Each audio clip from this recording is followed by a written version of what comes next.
బులెటిన్లో breaking news చూస్తున్నాం. తెలంగాణలో కాంగ్రెస్ అగ్రనేత రాహుల్ గాంధీ ఎన్నికల ప్రచారం నిర్వహిస్తున్నారు. ప్రచారంలో భాగంగా రెండో రోజైన నేడు ఆయన కల్వకుర్తిలో పర్యటించనున్నారు. అక్కడ నిర్వహించనున్న ప్రజాబేరీ సభలో పాల్గొని ప్రసంగిస్తారు. అనంతరం జడ్చర్ల కార్నర్ మీటింగ్ లో పాల్గొంటారు. షాద్నగర్ రైల్వే స్టేషన్ నుంచి షాద్నగర్ చౌరస్తా వరకు రాహుల్ పాదయాత్ర చేస్తారు. ఆ తర్వాత షాద్నగర్ కార్నర్ సభలో ప్రసంగించనున్నారు.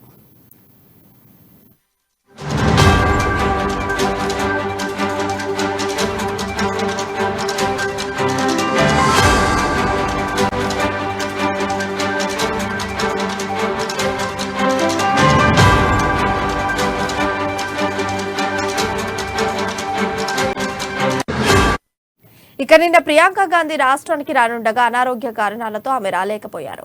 దీంతో షెడ్యూల్ కంటే ఒక రోజు ముందే రాహుల్ గాంధీ రాష్ట్రానికి వచ్చారు. కొల్లాపూర్లో ఏర్పాటు చేసిన పాలమూరు ప్రజాబేరీ సభలో ప్రసంగించారు. తెలంగాణ ప్రజలతో తమకున్నది రాజకీయ అనుబంధం కాదని, కుటుంబ సంబంధమని, అందుకే ముఖ్యమైన సమావేశాలున్నా కాదనుకుని కొల్లాపూర్ సభకు హాజరయ్యామని రాహుల్ తెలిపారు.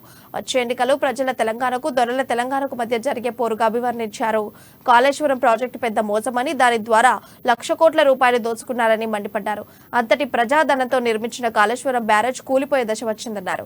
కాంగ్రెస్ హయాంలో పేదలు, దళితులు, ఆదివాసులకు భూములు పంచితే కేసీఆర్ వాటిని లాక్కున్నారని ఆరోపించారు. ధరణితో కేవలం కేసీఆర్ కుటుంబం, ఆ పార్టీ ఎమ్మెల్యేలు, మంత్రులకు మాత్రమే లాభం చేకూరిందన్నారు.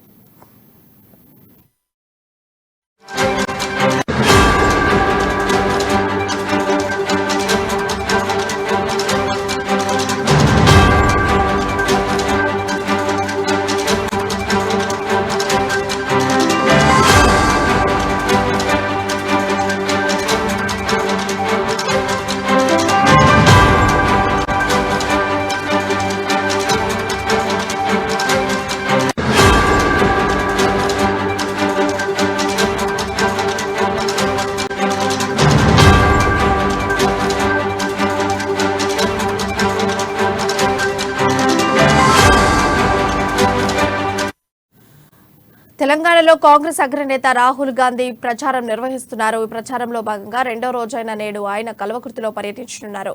అక్కడ నిర్వహించనున్న ప్రజాబేరీ సభలో పాల్గొని ప్రసంగిస్తారు. అనంతరం జడ్చర్ల కార్నర్ మీటింగ్ లో పాల్గొంటారు. షాద్నగర్ రైల్వే స్టేషన్ నుంచి షాద్నగర్ చౌరస్తా వరకు రాహుల్ పాదయాత్ర చేస్తారు. ఆ తర్వాత షాద్నగర్ కార్నర్ సభలో ప్రసంగించనున్నారు. ఇక ఇదే అంశంపై మరింత సమాచారం మా ప్రతినిధి ప్రదీప్ అందిస్తారు. ప్రదీప్, చెప్పండి, అప్డేట్స్ ఏంటి? నిన్న ఉమ్మడి మహబూబ్నగర్ జిల్లాకు సంబంధించి నాగర్ కర్నూలు జిల్లా కొల్లాపూర్లో జరిగిన బహిరంగ సభ పాలమూరు ప్రజాబేరీ పేరిట సక్సెస్ కావడంతో కాంగ్రెస్ పార్టీలో ఉత్సాహం నెలకొంది. అయితే ఈ రోజు అదే నేపథ్యంలో కల్వకుర్తిలో మధ్యాహ్నం 3 గంటలకు బిఎస్ఎన్ఎల్ గ్రౌండ్ లో ఒక సభ ఏర్పాటు చేశారు. ఆ సభలో కూడా రాహుల్ గాంధీ పాల్గొన్నారు.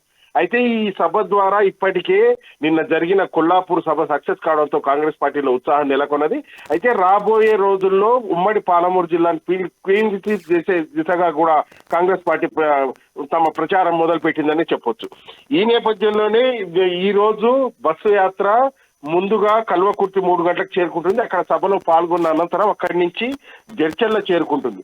జడ్చర్లో అంబేద్కర్ కూడల్లో కార్నర్ మీటింగ్ లో పాల్గొన్న అనంతరం రాహుల్ గాంధీ ఇక్కడి నుంచి షాద్ నగర్ వెళ్తారు.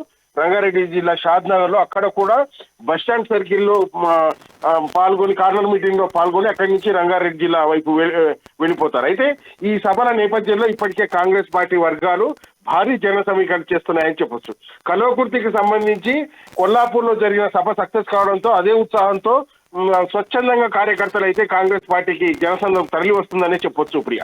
అయితే ఈ నేపథ్యంలోనే కాంగ్రెస్ వర్గాలు కూడా 6 గ్యారంటీల ద్వారా క్షేత్రస్థాయిలో తమ ప్రచారం మొదలుపెట్టి ప్రజలకు భరోసానిస్తూ ఇల్లు గడప గడప తిరుగుతున్నారు.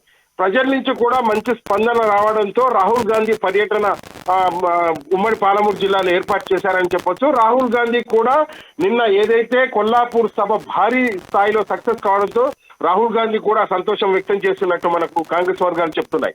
మరోవైపు బీఆర్ఎస్ వైఫల్యాలను ఎండగడుతూ కాంగ్రెస్ పార్టీ ప్రచారం మొదలుపెట్టిందని చెప్పొచ్చు. ఎప్పటికప్పుడు ఎక్కడికక్కడ బీఆర్ఎస్ ఏదైతే కాంగ్రెస్ పార్టీ చేస్తున్న ఆరోపణలు తిప్పికొడుతూ ప్రచారం అయితే మొదలు పెడుతున్నారని చెప్పొచ్చు ప్రియ. ఇప్పుడు చూసుకుంటే రాహుల్ గాంధీ ఏం ప్రసంగించబోతున్నారు సభలో? రాహుల్ గాంధీ పర్యటన ఉమ్మడి పాలమూరు జిల్లాలో అయితే మొదట ప్రియాంక గాంధీ కొల్లాపూర్ సభకు రావాల్సి ఉన్న అనారోగ్య కారణంతో ప్రియాంక గాంధీ పర్యటన వాయిదా పడుతూ రాహుల్ గాంధీ ఆ సభలో పాల్గొన్నారు. అయితే ఆ సభలో కూడా బీఆర్ఎస్ వైఫల్యాలను ఎండగడుతూ కూడా ఆ సభ సాగిందని చెప్పొచ్చు. పాలమూరు జిల్లా ప్రజలకు భరోసానిచ్చే నేపథ్యంలోనే ఈ సభలు సాగుతున్నాయని కూడా చెప్పొచ్చు ప్రియ మనం. అయితే రాహుల్ గాంధీ పర్యటన నేపథ్యంలో ప్రజలు కూడా రాహుల్ గాంధీ చూసేందుకు తన ప్రసంగం వినేందుకు కూడా ప్రజలు స్వచ్ఛందంగా తరలి వచ్చిన నేపథ్యంలో కాంగ్రెస్ పార్టీ వర్గాలు కూడా ప్రజల నుంచి వచ్చే స్పందనకు కూడా ఉత్సాహం వ్యక్తం చేస్తున్నటువంటి పరిస్థితి అయితే ఉంది ప్రియ. Thank you Pradeep.